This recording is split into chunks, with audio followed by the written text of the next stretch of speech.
Ok, Rafetov à tout le monde. On est dans la pépite de Shabbat, la Nekuda de Shabbat 7. Et on commence cette semaine un nouveau concept.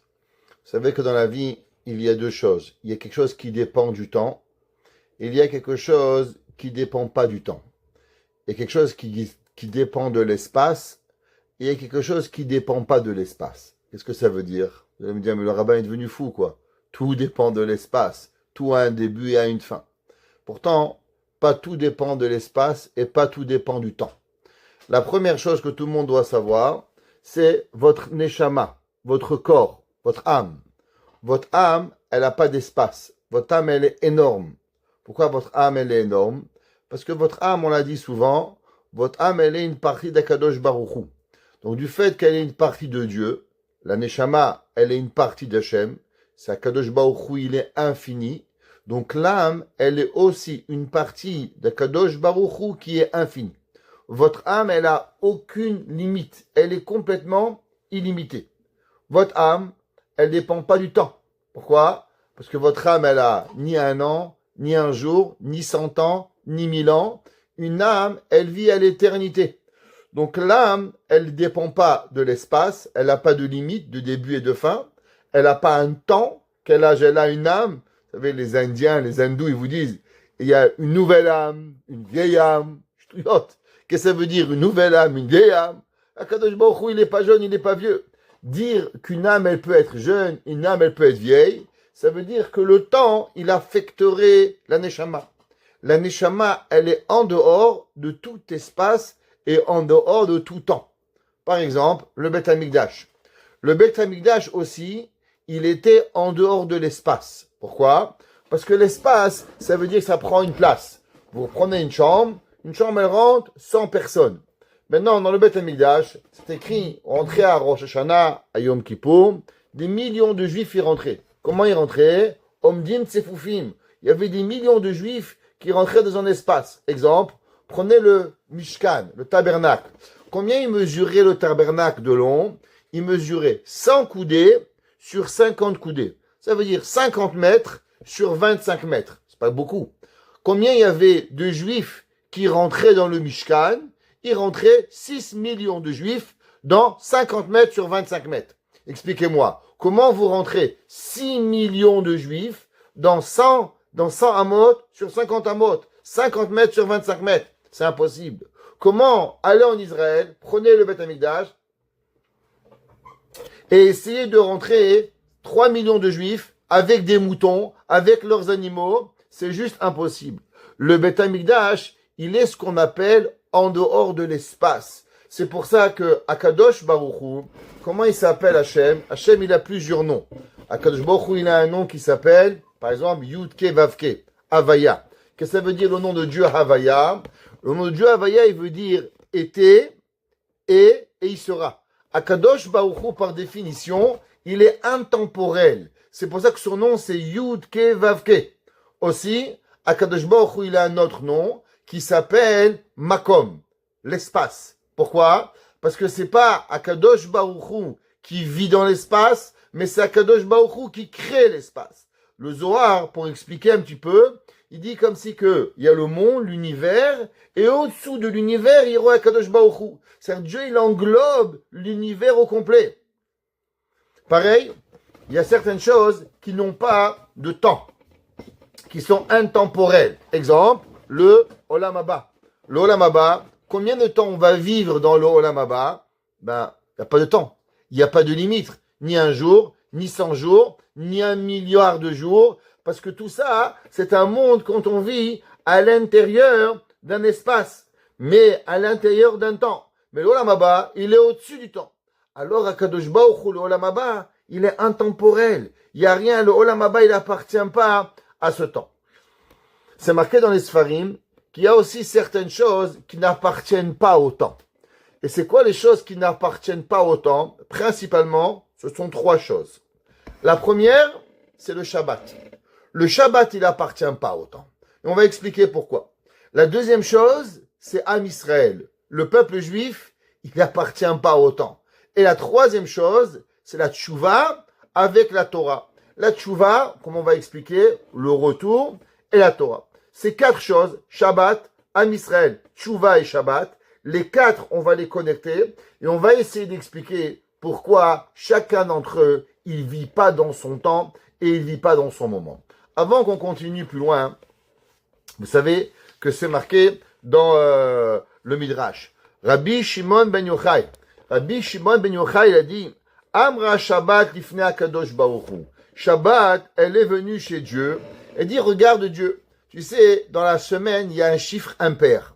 Un chiffre impair, ça veut dire qu'il y a quelqu'un qui est disconnecté. Pourquoi? Dimanche, il est copain avec lundi. Mardi, avec mercredi. Jeudi, avec vendredi. Et moi, avec qui je suis copain? D'après la Kabbale, c'est pas exactement dimanche avec lundi, mais en vérité, c'est dimanche avec mardi, lundi avec jeudi, mardi avec vendredi. Et le Shabbat, c'est le pilier. C'est comme dans la Menorah. 1, 2, 3, 4, 5, 6. La Menorah, c'est 1 avec 3, 2 avec 5, 3 avec 6, et Shabbat, il va venir au milieu pour pouvoir y arriver. Donc le Shabbat, il a demandé à Kadosh Baruch Hu, Dieu, et moi, c'est qui mon copain? C'est qui avec qui je vais m'associer? Et il lui a dit à Kadosh Baruch Hu, les Kulan yesh ben zoug. Chacun d'entre eux, il a un couple, il a un ami avec qui il vit. Veli en ben zoug. Et moi, j'ai pas. Amar la Kadosh Baruch Hu, Knesset Israeli ben zougecha. Tu sais avec qui toi tu vas t'unir le jour du Shabbat? Tu vas t'unir avec l'Israël. Vekevan shamdu Israël ifnar Sinaï. Au moment où on est arrivé sur le Sinaï, Amar lahem HaKadosh Baruch Hu, Zichru hadavar. Dieu, il a dit au peuple juif, rappelez-vous ce que j'ai dit. Shamarti la Shabbat Knesset Israël ben zugecha. HaKadosh Baruch Hu, il dit au peuple juif, Zachor et Yom HaShabbat les Kadesho. Rappelez-vous du Shabbat. De quoi on doit se rappeler? On doit se rappeler que le Shabbat, c'est pas juste une mitzvah. Le Shabbat, c'est, qu'on pourrait dire, notre conjoint. Comme souvent, j'explique et je dis, un homme et une femme. Le mari, il se lève le matin, on va dire à 6 heures du matin, il va, il s'habille, il se lave les dents, il fait sa douche, 6h30, il dit à sa femme, bonne journée chérie. Il va à Shacharit, il va à la prière, il va amener les enfants à l'école, il va au travail, il va à Mincha, il va à Ma'ariv, le soir il vient, il mange une petite demi-heure, vite il va à la yeshiva, au collège, il étudie, il revient à la maison, 11h, 11h30 du soir, il voit avec sa femme, il prend un petit thé, une demi-heure par jour, et là, bonne nuit, on va dormir. On demande à un homme, combien d'heures par jour tu es marié? Ça veut dire, monsieur le rabbin, une demi-heure le matin, une demi-heure le soir. Du coup, tu es marié 1 heure par jour, c'est pour ça que tu es marié 7 heures par semaine. Sur la montre, ça a l'air comme ça. Sur la montre, ça a l'air qu'un homme, il est marié 1 heure par jour. Mais la réalité, un homme n'est pas marié 1 heure par jour. Un homme, il est marié 24 heures sur 24. Pourquoi? Parce que chaque seconde dans sa vie, comment il fait sa cravate, comment il se coiffe, comment il s'habille, comment il mange, comment il boit, comment il dort. Chaque jour de sa vie, qu'est-ce qu'il fait? Il pense. Un homme, il travaille, il pense toute l'année à mettre un peu d'argent de côté pour converser à sa femme, il lui offre un cadeau, un cadeau de mariage, il veut lui faire plaisir pour les fêtes. Toute sa vie, qu'est-ce qu'il pense? Comment faire plaisir à son conjoint et sa conjointe. Pareil, la mise de Shabbat. Tous les jours, on dit, Ayom Yom Echad B'Shabbat, Ayom Yom Sheni B'Shabbat. Tous les jours, on dit, aujourd'hui, c'est le premier de Shabbat, le deuxième de Shabbat, troisième de Shabbat, et ainsi de suite. Toute notre vie, elle vit en fonction du Shabbat. C'est vrai, c'est marqué Zachor et Yom HaShabbat. Souviens-toi du Shabbat, parce qu'on doit vivre avec le Shabbat à chaque moment de notre vie pour pouvoir y arriver. Maintenant, pourquoi le Shabbat? Pourquoi le Shabbat, il est en dehors du temps? Alors, vous savez, on a déjà parlé souvent que chaque chose qu'il y a dans ce monde, en chadash tachat hashemesh. Il n'y a rien de nouveau. Tout ce que Akadosh Baruch Hu a créé, il a déjà créé tout d'une façon petite pour pouvoir y arriver. Par exemple, vous vous rappelez, on avait déjà parlé, un homme, on avait demandé où est-ce qu'on peut voir dans ce bas monde la résurrection des morts. Alors, c'est quoi un mort? Un mort, on le prend, on le met dans une boîte, on l'enterre, et après, quelque temps, il va se réveiller, on espère très bientôt. Est-ce que vous avez déjà vu, vous, un mort se réveiller? Ou est-ce que vous pouvez voir ça dans la vie de tous les jours des morts qui se réveillent? La réponse, elle est les chenilles et les papillons. C'est quoi une chenille? Une chenille, c'est tout petit. La chenille, qu'est-ce qu'elle fait? Elle fait un cocon. Et le cocon, à quoi il ressemble? Il ressemble à une tombe. Et ça a l'air que la chenille, elle est complètement morte à l'intérieur du cocon. Pourtant, qu'est-ce qui se passe après que la chenille, elle sort? 21 jours, eh bien, la chenille, elle sort avec des ailes. Elle s'est fait enterrer un petit ver. Et pourtant, quand elle revient à la vie, comment elle revient? Elle revient un autre personnage. Elle revient beaucoup plus belle. Une chenille, c'est moche. Ça n'a rien de beau, une chenille. Pourtant, quand un papillon, il se lève, waouh, il a des ailes, il peut voler. Imaginez-vous une chenille. Avant que la chenille rentre dans le cocon. Tu lui dis, madame la chenille, c'est grand comment le monde? Elle va vous dire, le monde, c'est grand 5 mètres par 5 mètres. Parce qu'une chenille, avant qu'elle fait 5 mètres, elle va marcher longtemps avant qu'elle arrive. Mais le jour où elle se réveille, qu'est-ce qu'elle voit? Elle voit un nouveau monde. Elle a des ailes. Elle peut voler depuis le Mexique jusqu'au Canada. Il y a des papillons qui font des travaux, qui voyagent des milliers de kilomètres. Ce qui était même impossible à la chenille de pouvoir y arriver. Akadosh Baruch Hu, il a tout créé dans ce bas monde pour pouvoir ressentir ce qu'il a fait. Eh bien, le Shabbat, on a dit, une des choses qui vit au-dessus du temps, c'est le Olam Haba, le monde futur. Le monde futur, il est illimité. C'est pas un jour, c'est pas 2 jours, c'est pas un an. Vous savez, le monde, il a combien d'années? 5786 ans. Pourtant, il y a des gens qui ont pris des Hinam 1 million d'années, 2 millions d'années, 3 millions d'années. Seulement, tous les juifs, aussi graves les avérotes qu'ils ont fait, à la fin de tout, chaque juif, il va aller au Olam Haba. Kol Israël yesh lahem chelek Olam Haba. Tous les juifs, ils vont finir par y arriver au Olam Haba. Ça peut prendre longtemps. C'est un long voyage. Un gars, il va de Montréal à New York. Tu vas en avion 1 heure. Tu vas en voiture 6 heures. Tu vas en bicyclette 4 jours. Tu vas à pied, ça prend 1 mois. Mais à la fin, tu arrives à New York. Pareil, le Olam Haba, il est quelque chose que chaque juif, il va y arriver. Kol Israël yesh lahem chelek Olam Haba. Maintenant, où est-ce qu'on peut ressentir ce Olam Haba? Ce Olam Haba, on peut le ressentir ici-bas, dans ce monde, le jour du Shabbat. Le jour du Shabbat, il est quelque chose d'extraordinaire. Alors, vous savez, vous donnez un petit peu la raison. Tous les vendredis soirs, vous faites le kiddush. Avant que vous faites le kiddush, qu'est-ce que vous dites? Vayechulu hashamayim ve'haaretz. Et on parle de la création du monde. Pourquoi? On dit tous les vendredis soirs, Vayechulu hashamayim ve'haaretz v'chotzeva me'chavim ve'yamashvi v'katoto ki bo shabbat v'katoto shabara Elohim la'asot. Pourquoi on dit cela?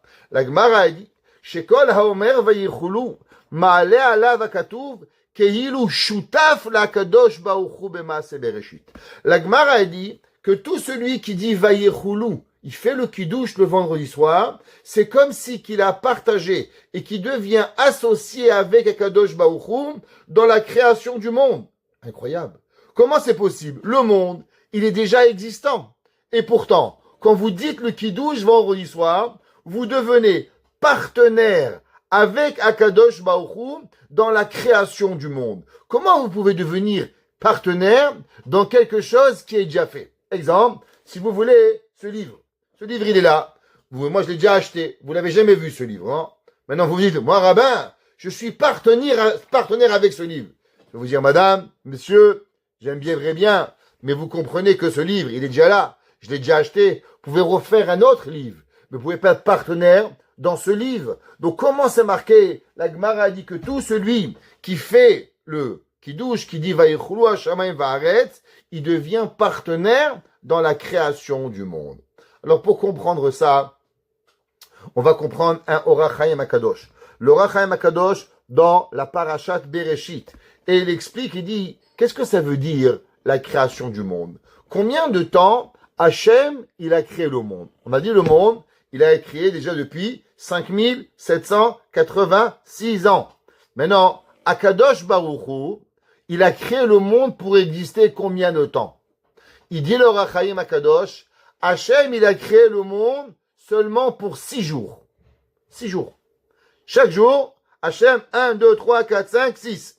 Après Shabbat, le jour, il se repose. Mais vous savez qu'est-ce que c'est le Shabbat? Le Shabbat, c'est le moteur pour de nouveau recréer les 6 jours. Ça veut dire grâce à quoi le monde, il a la force de pouvoir exister chaque semaine, eh ben, c'est grâce à la mitzvah du Shabbat. C'est pour ça que celui qui fait le Shabbat, celui qui est Shomer Shabbat, celui qui fait, qu'est-ce qu'il a? Il n'est pas seulement un créateur d'une mitzvah. C'est pourquoi c'est tellement important le Shabbat. Pourquoi un juif qui fait pas Shabbat, malheureusement, il est comme un goy. Pour nous, un juif qui fait pas Shabbat, il est exactement comme un goy. Il n'a pas d'autre loi. Son vin, il est pas cachère. Sa shrita, elle est pas cachère. Sa brit mila, elle est pas cachère. Il peut pas compter au minyan. Pourquoi? Il a fait un péché. C'est pas si grave. Non. C'est beaucoup plus grave que ce que tu imagines. Parce que le peuple juif, il doit vivre dans un monde qui est totalement différent. Un homme qui fait pas Shabbat, c'est un homme qui veut vivre dépendant du temps. Il veut vivre dans un monde et il veut pas construire le monde. Le jour où on fait Shabbat, alors on est associé à la création du monde qui va pouvoir arriver. Et c'est pour ça que le jour du Shabbat, c'est quelque chose qui est tellement grand. La Gemara a dit, Yachol ben Israël, shemeid la Shabbat, l'italot kokach shemagia le mala shigvoa vekodeme de kol abria. L'homme qui fait Shabbat, il augmente de tout ce que vous pouvez imaginer. La Gemara a dit, Ashomer Shabbat keilchato. Le monde, il est limité, comme on a expliqué. Votre force, elle est limitée. Votre vue, elle est limitée. Vos pouvoirs sont limités. Tout ce que vous pouvez avoir est limité. À part une bracha. Il n'y a qu'une seule bracha qui est illimitée. C'est laquelle? La Gemara dans Masechet Shabbat, page 118. Elle dit, Ashomer Shabbat keilchato. Celui qui garde le Shabbat comme il se doit, Notnim lo nachala beli metzarim. On lui donne la bracha sans limite. Aucune limite. Pourquoi? Parce que le Shabbat, il est illimité. Le Shabbat, il dépend pas du temps. Le Shabbat, il dépend pas de la limitation. Donc celui qui fait le Shabbat, alors automatiquement, il rentre dans un monde qui est intemporel, qui va être illimité, sans rien avoir besoin. Le Shabbat, il n'existe pas. C'est pour ça que le Shabbat, on n'a pas le droit de travailler. Pourquoi on ne peut pas travailler le Shabbat? Parce qu'un travail, il a un début, il a une fin. Tu te laves les cheveux, tu commences, tu finis. Tu laves le parterre, tu commences, tu finis. Tous les travaux que vous faites ont un début et une fin. Mais le Shabbat, il appartient pas à la limitation. Le Shabbat, il est au-dessus de toute limite. C'est pour ça qu'on n'a pas le droit de travailler le Shabbat. C'est pour ça que les brachot du Shabbat, elles sont illimitées. À cause que la neshama que l'on reçoit, elle est illimitée. Et on devient partenaire à Akadosh Baruch Hu, qui est illimité, le Shabbat illimité, et on vit dans un monde qui est aussi illimité. Et c'est pour ça que même un endeuillé, l'endeuillé, Barminan, quand il perd un de ses parents, alors il n'a pas le droit de faire certaines choses la semaine. Il n'a pas le droit de manger de la viande, d'après certains, les coutumes par exemple. Il doit être triste. Le Shabbat, il n'a pas le droit d'être triste. Pourquoi le Shabbat, il n'a pas le droit d'être triste? Parce que la tristesse, elle est nous rappeler une limitation. J'avais un, j'ai perdu. Ça, c'est une limitation. Le Shabbat, il est en dehors de la limitation. C'est pour ça que le Shabbat, un homme, il n'a pas le droit d'être endeuillé. Le jour du Shabbat, tout nous est possible. C'est pour ça que même la semaine de Tisha B'Av, où on va s'endeuiller pour Tisha B'Av, le jour du Shabbat, on va enlever le deuil. Pourquoi? Parce qu'on vit plus dans un monde temporel. On vit plus dans un monde limité, mais on vit dans un monde intemporel et illimité. Et c'est ça la grandeur du Shabbat qui va arriver. La semaine prochaine, on expliquera comment on va la connecter avec Israël, Teshuvah et Be'ezrat Hashem, Torah, et vivre ensemble. Baruch Hanai Leolam. Amen ve Amen.